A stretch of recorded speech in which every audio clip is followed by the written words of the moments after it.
Ayan na naman ang mga aswang! Eto luya, gamitin mo. Luya pangontra? Luya pangontra daw sa aswang. Noong bata pa ako, akala ko normal lang na may nakasabit na luya sa bawat bintana ng bahay namin sa probinsya sa Samar. Akala ko pampalasa lang talaga iyon o dekorasyon na gawa ng lola ko. Pero habang lumalaki ka ako, napapansin ko na tuwing sasapit ang gabi, lalo na kapag maulan o sobrang tahimik ng paligid, lagi niyang chinecheck kung kompleto pa ang mga nakasabit na luya. Isang gabi, tinanong ko siya. Lo, ba't may luya palagi sa bintana?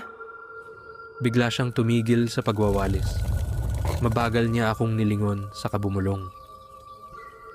May mga nilalang na pilit kong iniiwasan, Apo. Kinilabutan ako noon pero hindi ko na pinansin. Bata pa ako at akala ko tinatakot lang niya ako. Bakasyon noon at kaming magpipinsan ang natutulog sa sala.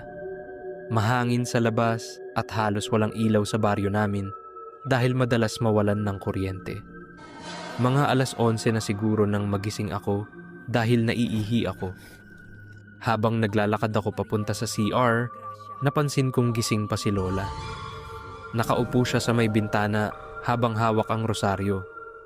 Nakatingin siya sa dilim sa labas. Ba't gising ka pa? Hindi siya agad sumagot. Itinaas niya lang daliri niya sa labi na parang pinapatahimik ako. Doon ko narinig. Parang may matigas na bagay na tumatama sa bubong namin. Akala ko sanga lang ng puno, pero walang hangin noon. Tahimik na tahimik ang paligid. Tapos biglang nagsalita si Lola. Pumasok ka na sa kwarto. Huwag kang sisilip sa bintana. Hindi ko alam kung bakit pero bigla akong kinabahan. Pagpasok ko sa sala, napansin kong tulog na tulog pa rin mga pinsan ko. Humiga ako, pero hindi ako makatulog dahil palakas ng palakas yung tunog sa bubong. Maya-maya may naamoy akong parang bulok na karne. Doon nagsimulang tumayo balahibo ko. Biglang may marahang kalmot sa bubong. Tapos may narinig akong boses ng babae sa labas. Pahingi naman kahit tubig lang. Nanigas ako sa higaan.